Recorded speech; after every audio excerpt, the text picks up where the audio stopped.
দুই সারির ক্ষেত্রে অক্টাল যোগ কিভাবে করতে পারো, এইভাবে হয়তো বা কখনো শেখো নাই। পড়ে দেখো, অক্টাল সংখ্যা পদ্ধতিতে ব্যবহৃত সংখ্যাগুলো হচ্ছে 0, 1, 2, 3, 4, 5, 6, 7। আর অক্টাল সংখ্যা পদ্ধতির যোগের নিয়ম হচ্ছে, বোর্ডে দেখো, দুই সারির ক্ষেত্রে যে 35 আর 35 এই দুটো সংখ্যা যোগ করতে চাচ্ছ। অক্টালের যোগের নিয়ম হচ্ছে স্যার, যে কোনো দুটো সংখ্যা যোগ করে যদি 8 কিংবা 8-এর চেয়ে বেশি হয় তাহলে তার মধ্য থেকে বিয়োগ করতে হবে 8। বিয়োগ করে হবে যত, ওই লাইনে লিখবে তত, হাতে থাকবে 1। বোর্ডে লক্ষ্য করো, 5 আর 5 যোগ করে কত হয়? 10।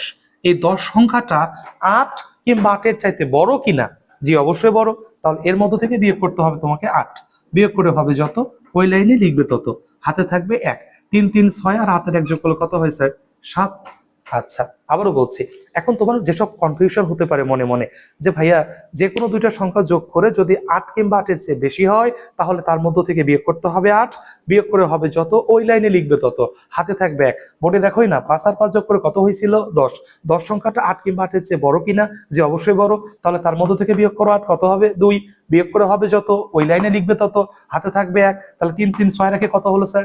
7। এখন তোমার মনে যেসব প্রশ্নের বাধা প্রশ্ন হচ্ছে, সেটা হচ্ছে প্রথম প্রশ্ন, যে ভাইয়া যে কোনো দুটো সংখ্যা যোগ কইরা যদি 8-এর চাইতে কম হয় তাহলে কি করব? দেখো ভাই, 8-এর চাইতে কম মানে 0 থেকে 7-এর মধ্যে কিছু একটা তো না। 0 থেকে 7-এর মধ্যে যা হবে তুমি তাই লিখবে, তখন তোমার হাতে কিছু থাকবে না। দ্বিতীয় প্রশ্ন, ভাই যে কোনো দুটো সংখ্যা যোগ করে যদি 8ই হয় সেক্ষেত্রে কি করব? তার মধ্য থেকে বিয়োগ করবে 8। 8 থেকে 8 বিয়োগ করে কত হবে? 0।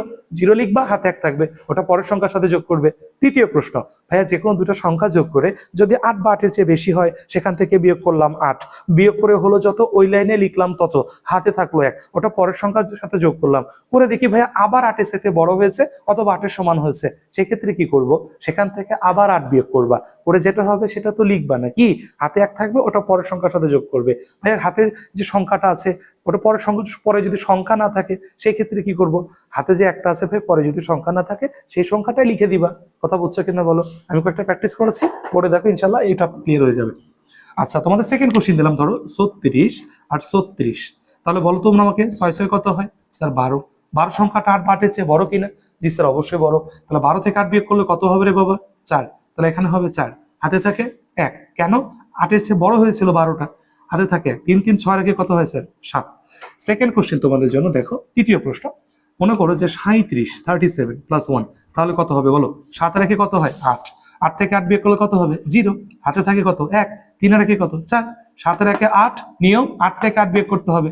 যদি 8 বা 8-এর চেয়ে বেশি হয় তাহলে 8 থেকে 8 বিয়োগ করলে হবে 0। 0 লিখবা, হাতে 1 থাকবে। 3 রেখে কত হবে? 4।